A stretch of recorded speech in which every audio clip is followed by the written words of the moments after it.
مولانا شہزاد احمد کے بیانات کے لیے مولانا صاحب کے آفیشیل چینل مولانا شہزاد آفیشیل کو سبسکرائب کریں۔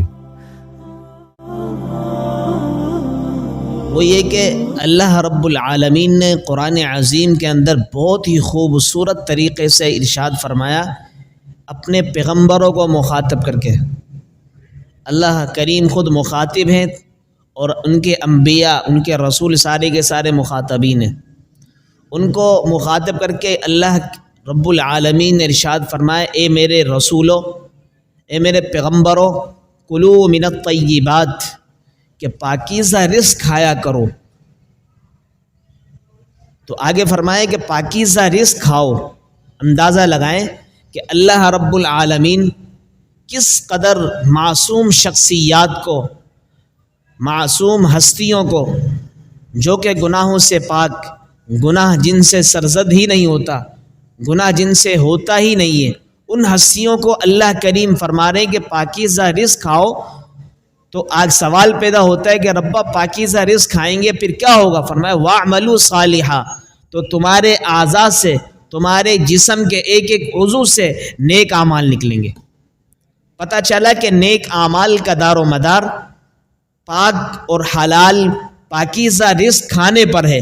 جب آدمی کے پیٹ میں رزق حلال کا لقمہ جائے گا، پاکیزہ لقمہ جائے گا، طاہر لقمہ جائے گا، بالکل صاف ستھرا جو حلال کمائی، رزق حلال سے لیا ہوا رزق، اور پھر اس کو پکانے کے بعد وہ پیٹ کے اندر جائے گا، تو اس کی وجہ سے اس کا نتیجہ کیا نکلے گا؟ نتیجہ اس کے یہ نکلے گا اللہ کریم اس کو اعمال صالحہ کی بھی اللہ کریم توفیق عطا فرمائیں گے۔ لیکن ایک آدمی خود بھی حلال نہیں کھاتا، اپنے بچوں کو بھی حلال نہیں کھلاتا، اپنے دوست احباب، حلقہ احباب جتنا بھی ان کو بھی حلال نہیں کھلاتا، تو ظاہر سی بات ہے وہ آدمی بالکل فرمائے کہ اعمال صالحہ سے کورا ہوتا ہے، اعمال صالحہ سے کوسوں دور ہوتا ہے۔ اس کی زندگی کے اندر اعمال صالحہ ہمیں نظر نہیں آئیں گے۔ ہمیں دیکھنے میں آیا ہے کہ اعمال صالحہ اسی بندے سے، اسی کے اعضاء سے سرزد ہوتے ہیں جس کے پیٹ کے اندر حلال لقمہ جاتا ہے۔ اس لیے کہ اللہ رب العالمین اپنی برگزیدہ ہستیوں کو جب حکم دے رہے کہ آپ پاکیزہ رزق کھاؤ تو نیک اعمال نکلیں گے، تو میری اور آپ کی کیا حیثیت ہے ان انبیاء کے سامنے؟ میری اور آپ کی کیا اہمیت ہے ان انبیاء اور رسولوں کے درمیان میں؟ جب ان کو پاکیزہ رزق کھانے کا اللہ کریم خود حکم فرما رہے تو میرے اور آپ کے لیے تو بطریق اولا رزق حلال کھانا چاہیے جس کی وجہ سے نیک اعمال نکلیں۔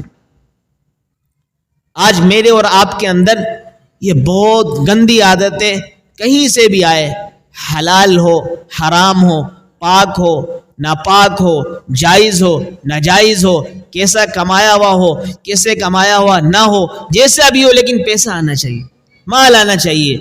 سودی مال ہو، چوری کا مال ہو، ڈکیتی کا مال ہو، بھلے کسی بھی صورت کا مال ہو، بس ہمارے پاس مال ہونا چاہیے۔ اب یہ نہیں دیکھنا آیا یہ حلال ہے، پاک ہے، ناپاک ہے، جائز ہے، ناجائز ہے، اس کی تمیز نہیں کرتے۔ جب نہیں کرتے تو ہمارے اندر خود ہی نیک اعمال پیدا نہیں ہو سکتے، ہمارے اندر نیک اعمال کی صلاحیت نہیں آ سکتی، ہماری اولاد کے اندر سو صلاحیت نہیں آ سکتی کہ وہ نیک اعمال کی طرف آمادہ ہوں۔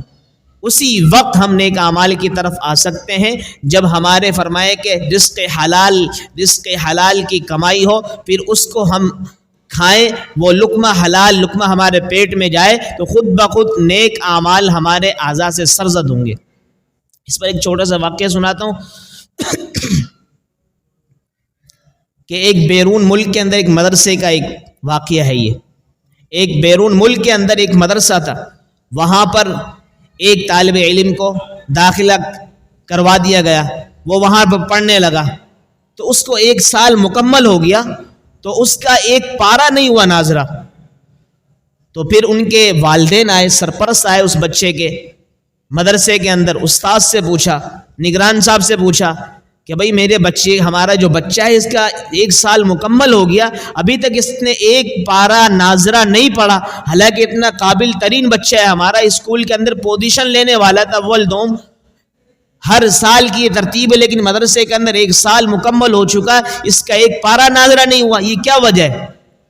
نگران صاحب نے استاد کو بلایا کلاس کے اندر سے، بھئی کیا وجہ ہے؟ کہا یہ بچہ بھی خوب محنت کرتا ہے اور میں بھی خوب محنت کرتا ہوں، لیکن پتہ نہیں کیوں یہ بچہ جیسے جیسے آگے بڑھتا ہے پیچھے کا بھول جاتا ہے، آگے بڑھتا ہے پیچھے کا بھول جاتا ہے۔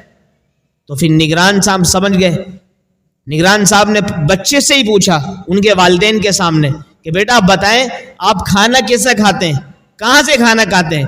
تو اس بیرون ملک کے اندر سے 5-6 ریسٹورنٹ وغیرہ کے اس نے نام بتلا دی کہ فلاں فلاں ریسٹورنٹ سے میں کھانا کھاتا ہوں۔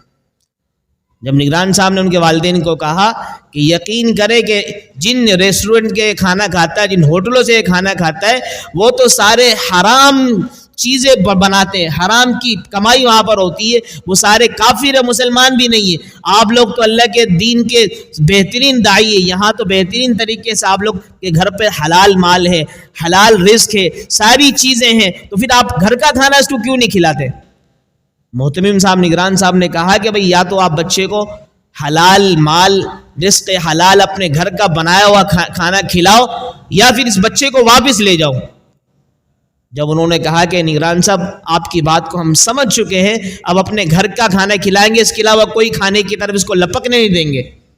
انہوں نے اپنے گھر کا کھانا کھلایا، کھلانے کے بعد نتیجہ کیا نکلا؟ 1 سال کے بعد بچے نے وہ پورا کے پورا قرآن عظیم پڑھ لیا۔ پھر پتہ چلا اس سے نتیجہ کیا نکلتا ہے کہ حلال مال کھانے کا کیا فائدہ ہے، حلال رزق کھانے کا کیا فائدہ ہے، اور حلال اسی طریقے سے لقمہ پیٹ میں جانے کے کیا فائدے ہیں، یہ اس سے سمجھ میں آتا ہے اس واقعے سے۔ اس لیے مجھے اور آپ کو بھی یہی سبق ملتا ہے کہ ہم حلال رزق کی طرف ابھریں، حلال رزق کو کمائیں، حلال رزق کھائیں اور اپنے بچوں کو کھلائیں، تاکہ میرا بھی مستقبل اچھا ہو، آپ کا بھی مستقبل اچھا ہو، ہمارے بچوں کا بھی مستقبل اچھا ہو، ان کی آخرت بھی سنور جائے، ہماری آخرت بھی سنور جائے۔ اللہ رب العالمین سے دعا ہے کہ اللہ کریم ان باتوں پر عمل کرنے کی توفیق عطا فرمائے۔ وما علینا الا البلاغ۔